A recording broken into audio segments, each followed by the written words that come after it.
बिस्मिल्लाहिर्रहमानिर्रहीम। नवासे रसूल के बाद औलाद रसूल को कैद किया गया। नबी की बेटी को बेपर्दा करके कूफे और मुल्क शाम की ओर ले जाया गया।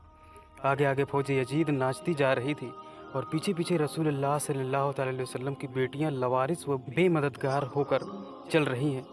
फौज यजीद के हाथ में तमाम कटे हुए सर थे और वहाँ बगैर सर के ज़मीन पर करबला में लाश बिखरी पड़ी थी। तारीख में आया है 3 दिन तक रसूलुल्लाह के ख़ानदान की लाशें बगैर कफन दफन के ज़मीन करबला में बिखरी पड़ी थी। बस 13 मुहर्रम 61 हिजरी को जब आसपास के लोगों ने ये मालूम किया कि फौज का पहरा कम हो गया, चलो नहर फरात से पानी भर के आते हैं। बनी असद की कुछ औरतें जब नहर फरात से पानी भरने लगी तब देखा करबला की ज़मीन पर लाशें बिखरी हुई हैं, कहीं किसी का बाजू, कहीं किसी का जिस्म।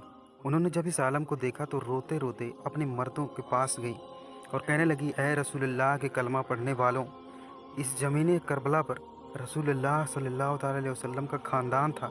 शायद यजीद की फ़ौज ने उनका कत्ल कर दिया, उनकी लाशें बिखरी हुई हैं। आओ उन गरीबों को तदफीन करते हैं। उन मर्दों ने कहा, पागल हो गया, यजीद ने कत्ल किया है, अगर हम उनको तदफीन करेंगे कहीं ऐसा ना हो यजीद हमारा भी दुश्मन बन जाए।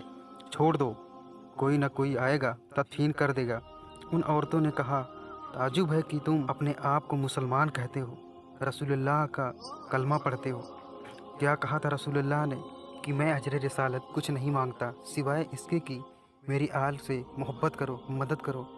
अगर तुम नहीं जाना चाहते हो तो मत जाओ, हम जाएंगे रसूलुल्लाह के नवासों को तदफीन करने।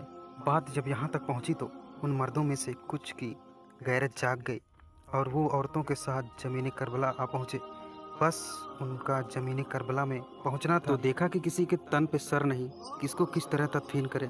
उन्होंने सोचा कि एक बड़ा सा गड्ढा खोदते हैं और सब लाशों को उसी में तदफीन कर देते हैं। वो गड्ढा खोद ही रहे थे, इतने में एक मोजज़े से एक घोड़ा सवार आया। उन्होंने समझा शायद कोई सिपाही है। पूछने लगे, तुम कौन हो? वो घोड़े सवार रोकर कहने लगा, मैं रसूलुल्लाह सल्लल्लाहु अलैहि वसल्लम के नवासे का बेटा अली जैनुल आबदीन हूँ। उस जवान को देख करके सबकी आंखें भर आई। इमाम जैनुल आबदीन ने रसूलुल्लाह की आबा बिछाई और ज़मीन करबला में इमाम हुसैन अलैहिस्सलाम की लाशों को चुनना शुरू कर दिया। कहीं से इमाम हुसैन की उंगली मिलती, कहीं से इमाम हुसैन की जिस्म का कुछ हिस्सा मिलता, कहीं से पाँव मिलते, कहीं से कंधे का गोश्त मिलता। बस इमाम हुसैन की लाश के टुकड़े को रसूलुल्लाह की अबा में जमा करते हैं और एक जगह ज़मीन का थोड़ा सा खोदते हैं तो वहाँ पहले से ही कब्र बनी होती है। इमाम हुसैन अलैहिस्सलाम को उस कब्र में तदफीन करते हैं और उनके साथ अपने भाई अली असगर और अली अकबर को भी तदफीन करते हैं और एक कब्र बना देते हैं। और वहाँ जो उन लोगों ने एक बड़ा सा गड्ढा खोद दिया था वहाँ दूसरी लाशों को तदफीन कर देते हैं और उस जगह को आज भी गंज शहीद कहा जाता है, जहाँ सबकी लाशें एक साथ दफन हैं। बस लाशें तदफीन हो चुकी तो किसी ने कहा, एक लाश रह गई, एक कोई बूढ़ा सहाबी है, इनको हमने तदफीन नहीं किया। तो इमाम सज्जाद अलैहिस्सलाम रो कर फरमाने लगे, ये हबीब इब्ने मजाहिर हैं। ला ये चाहता है कि इनकी लाश ऐसी जगह तदफीन हो जहाँ जब भी कोई इमाम हुसैन अलैहिस्सलाम के पास जाए तो इनको सलाम करके जाए। फिर आपने जनाब हबीब को तदफीन किया। सब जाने लगे तो इमाम सज्जाद ने कहा, रुको, एक लाश रह गई है। लोगों ने कहा, अभी तो कुछ नज़र नहीं आ रहा है। तो इमाम सज्जाद अलैहिस्सलाम ने फरमाया, आओ नहर फरात की तरफ। जैसे ही जाने लगे एक बाजू नज़र आया और थोड़ा आगे बढ़े तो दूसरा बाजू नज़र आया। बस थोड़ा आगे जाने के बाद जनाब अबुल फाजिल अब्बास अलमबरदार की लाश नज़र आई।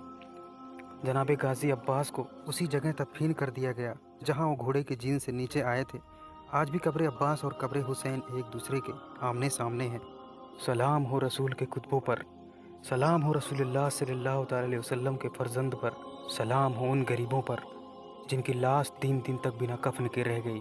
दोस्तों, अगर वीडियो पसंद आई हो तो चैनल को सब्सक्राइब और वीडियो को लाइक करना ना भूलें। मिलते हैं नेक्स्ट वीडियो में, तब तक लिए अस्सलाम वालेकुम रहमतुल्लाहि व बरकातुहू।